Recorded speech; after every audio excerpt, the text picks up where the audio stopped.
It was the end of a two-day losing streak for most of Wall Street Thursday, but dim earnings from Walt Disney took the zippity-doo-dah out of the Dow.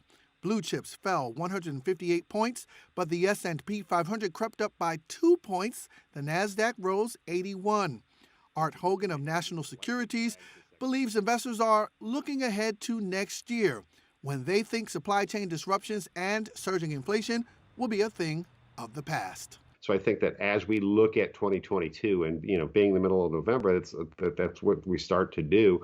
We think that we're going to have growth that's above mean, and we're going to have earnings that are above mean for an extended period of time. So I think what the supply disruptions have actually done is it elongated this economic recovery. Investors look at this a bit and say, I think we're in a good place. But that doesn't apply to all companies. Walt Disney posted its weakest subscriber growth for Disney Plus since launching the streaming service 2 years ago.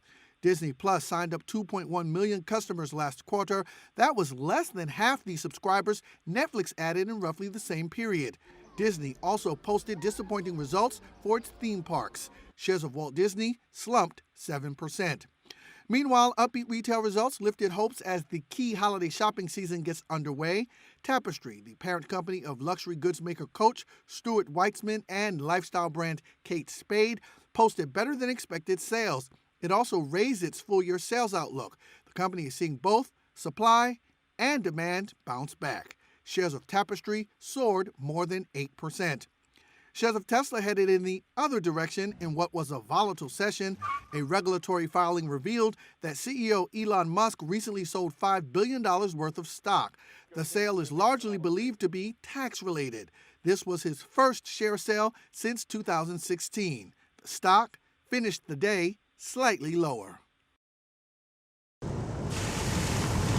If you're an auto company, a retailer, or any kind of consumer product maker, 'tis the season to be spending on advertising. But not this year, if the much talked about supply chain disruptions have anything to do with it.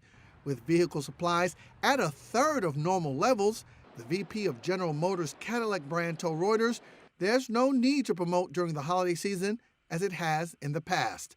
The auto industry, typically a big spender during this time of year, has already spent 10% less on digital ads in the months leading up to the holiday season compared to the same period in 2019, according to data compiled for Reuters by digital marketing tracking firm Pathmatics.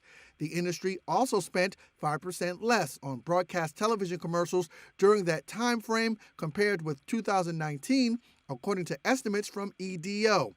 But it's not just auto companies pulling back on ad dollars. Department stores, including Macy's and Nordstrom's, spent 8% less on TV commercials. Casual dining restaurants have slashed TV commercial spending by 56% compared to pre-health crisis levels, as dine-in restaurants struggle with a shortage of a different kind, labor. There are, however, some deep-pocketed companies that are upping ad spending to focus on what they do have to sell. Online ad spending at Amazon nearly doubled in the past 3 months compared to the same time a year ago, and so did digital ad spending at Target, which has spent big to beef up its online retail experience to better compete with Amazon. Elon Musk has sold even more shares in Tesla. Regulatory filings on Friday showed that Musk disclosed a sale of just under 640,000 shares of the electric car maker. It comes days after he already sold about $5 billion worth of the stock. The Tesla CEO and world's richest person made the sales following a Twitter poll he ran last weekend. He asked if he should offload 10% of his company's stock, and the majority of online voters approved. Musk owned a 23% stake in Tesla before the sales, including stock options. He had said before that he would have to exercise a large number of stock options in the next 3 months. Doing so would create a big tax bill. Selling some of his stock could free up funds to pay the taxes. The sales so far still amount to a lot less than 10% of his stake. It's been plagued by a series of scandals. Now Toshiba says it's going to split into 3 companies. The restructuring plans were set out at a news conference on Friday.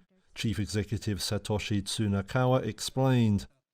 本日開催された取締役会にて At today's Board of Directors meeting, we decided to spin off 2 companies from Toshiba to make it into 3 independent companies as a strategic reorganisation.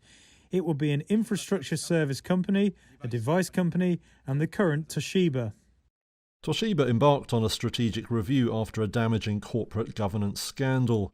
A probe found it had colluded with Japan's trade ministry to block shareholders from gaining influence. That was just the latest crisis following an accounting scandal back in 2015.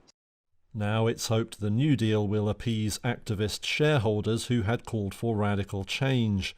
However, one activist told Reuters that the plan was disappointing and unlikely to win support at a shareholders' meeting. Even so, Tsunakawa says Toshiba hopes to complete the overhaul in 2 years. Friday's news came after markets closed in Japan, but Toshiba's Frankfurt-listed shares fell 4% in early trades.